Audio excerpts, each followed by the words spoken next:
Hello everyone and welcome back to my channel. It is time for that video, which is probably the most exciting to film every year because it is time for my top favorite books I read in 2018. I have a whole lot of books to talk about, so I better get started right away. And I'm going to start with a series that has kind of fascinated me throughout 2018 and which continues to fascinate me. Anyway, the series is by Tana French.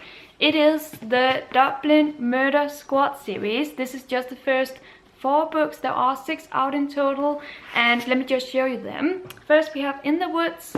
We also have The Likeness, and the 3rd book, which is Faithful Place, and then the 4th book, which is the one I'm currently reading, Broken Harbour. This series takes place in and around Dublin, and in each book we follow a different detective who works in this murder squad of Dublin, and we get to follow a crime. It's definitely a detective story, but it's also very much about this detective that we get to follow and how he grew up, how he is as a person, how he works, and that's what I really like about the series. I'm not much of a crime detective story reader, but in this series I feel like Tana French does a great job at mingling the detective part with the personal parts, and I just love getting to know these murder squad crew members one by one for each book. So definitely a series that I'm very taken away with. I just am happy that I was introduced to this in 2018, and I do plan on finishing this series in the upcoming year. Let's take then the book that I started my year reading and which went into my favorite books of 2018 list right away, and that is Lonesome Dove by Larry McMurtry. This is a western, and my father loves westerns. I'm not one who has read a lot of them myself, but those I've read I really loved. So I don't know, maybe I do love westerns as well, but this one is a huge one. It's about 1,000 pages.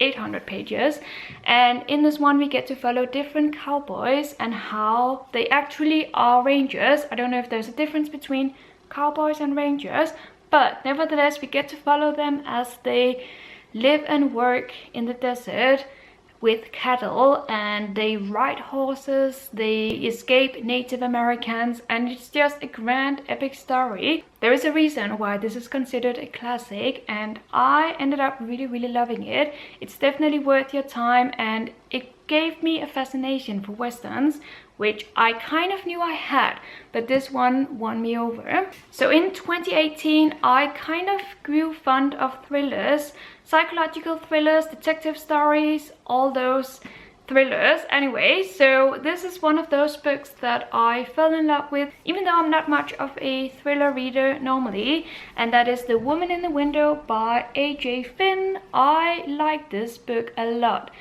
I like how it's set in an apartment in New York City, and I like how it's about a main character who is kind of unreliable. That's all I'm going to say. She is also agoraphobic, so she can't go outside, and all she does is that she lives in this apartment and she spies on her neighbors. And then one day she realizes that something very scary is going on at her neighbors, and she's trying to prevent it. Definitely a psychological thriller that spoke to me, and I just really loved this one. It was so great. Then I have a non-fiction book on my list, and that is this book, In Order to Live by Yeonmi Park, which speaks about living and growing up in Korea back in the days and how it was devastating and life-threatening. This woman was a girl growing up in Korea, in North Korea that is to say, and it was just a devastating childhood. We get to know what the conditions were like for the people back in the days, and what it was really like to grow up as a young girl in this frightful country, trying to escape and trying to get a better life for yourself and your family. A very eye-opening read, which I think everyone should read at some point in their life, because it's incredible how countries and governments like these still exist. Let's continue with another non-fiction book, which is of course The Diary of a Bookseller. If I had to choose my absolute favorite book of the year, this one is definitely a strong contender.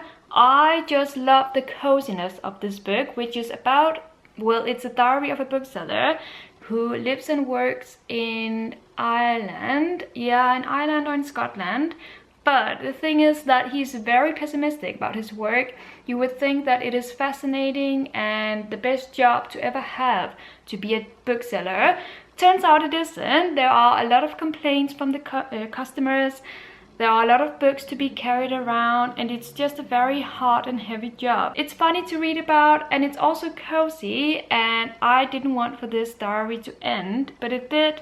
It follows 1 year in his life, and it was magical to read. I freaking love this book, and this cover is also amongst my favorites. So if you go out and buy yourself one book this year, I highly recommend this one. Why not continue in the non-fiction genre? I also have here Educated by Tara Westover, a book that a lot of people have read and talked about recently. So all I'm going to say is that it's an interesting take on what it was like to grow up alternatively, meaning that this woman grew up in a family that didn't believe in government, they didn't believe in the health care system, they wanted to do things for themselves, and therefore they also didn't send their children to school. So it's about this upbringing and how our woman, Tara Westover, grew up and tried to become independent. A really, really great read, another great eye-opener, and just a book that had to be on this list. I don't know if it's for everyone, but I do know that I really liked it, and that's why it's on this list. I have another thriller, surprisingly enough, because this year I also got familiar with Karen Slaughter. And I'm not saying that she has won me over completely, but I'm saying that this book I have in my hands is one of the most shocking books I've read this year, and that is The Good Daughter by Karen Slaughter. This book starts out with the most horrifying chapter you can ever think of. And then you read the second chapter, which is not as bad, but it's still really, really gruesome. And then from there, it slows down a little bit, but it still keeps on rushing forward and plays with your emotions. I was so tense reading this book, and I felt like it's one of those books that is able to play with your emotions and your personal fears, and it's just a shocker. And I kind of like it when books have that effect on me. So I think this might be my favorite by Karen Slaughter yet, even though I have read one or two other of her books, and they were really great as well. I also have a novel which I was about to throw out. I didn't feel like reading it. It had been on my shelves for years, and it was one of those books that I thought I had lost interest in, but then all of a sudden I decided to pick it up and start reading it anyway, just to see if it would be a book for me. And it was definitely a book for me. This is The Clay Girl by Heather Tucker. Now I will say that you have to get used to the writing style in this book. I did, at least. So it took me about 100 pages to really get into the book and the story and the narrative. But once I got into it, it took my heart away, and it kind of broke it. Because this is a book about a young girl who is growing up in a family that does not really take care of her. So she is left by herself to fight her own demons. And her best friend is this imaginative seahorse that I think she calls him Jasper. And that helps her get through the days. It's a very heartbreaking story, but it's also one of those books that's very important to read, because I think it speaks the truth for a lot of people in this world, unfortunately. And it's just a reminder that not everyone has the most pleasant of childhoods. Now, this is a very controversial story. This is The Idiot by Elif Batuman. Some people hate this book, I know, and it's not going to be for everyone. But being a language teacher myself, I really, really love this book, because it's a story that plays a lot with language. And it's also a fascinating book about a college student who questions herself and tries to grow up and become her own independent voice, and she has a struggle doing that. I remember it as being a beautiful story that is very simple on the surface, but it has so many puns on language and interesting questions on life that I truly appreciated. So I loved it a lot, but as I said, it's not going to be a book for everyone. Another non-fiction book is Stephen King's On Writing, which I had the pleasure of reading this year. And even though I'm not going to write a book myself, I don't have any intentions to become a writer. I found it fascinating to get behind the lines of a writer and hear about what it's actually like to write a book and what you have to know, and good advice from this prolific author that is Stephen King. So this book is divided into 3 parts. The first part was probably my favorite because it's about Stephen King's childhood and how he found this wish in him to become a writer. And then the second part, the middle part, is about the craft of writing. Good advice, a toolbox for you if you want to become a writer, which was also highly fascinating to read about. And then the last part is about an accident, a life-threatening accident that Stephen King had that nearly killed him. That part is pretty short, but it's also an interesting way to round off this biography slash writing tools good advice book. I don't know really how to phrase it, but a really great book that gave me an insight into the craft of writing. It also gave me some tips that I find myself noticing whenever I read books now, because Stephen King does provide us with some things that you should not do when writing a book, according to him at least. So it's kind of fun to think back on that now while reading my books. Next, I have another one of those novels that I was about to throw out because I had too many books on my unread shelves. But then I decided to not do that, and I found another one of my favorite novels of the year, and that is Idaho by Emily Roscovich. So this is a very dark story about, well, it's one of those books that people keep telling me I'm spoiling it when I talk about it, so I don't really feel like saying too much about it.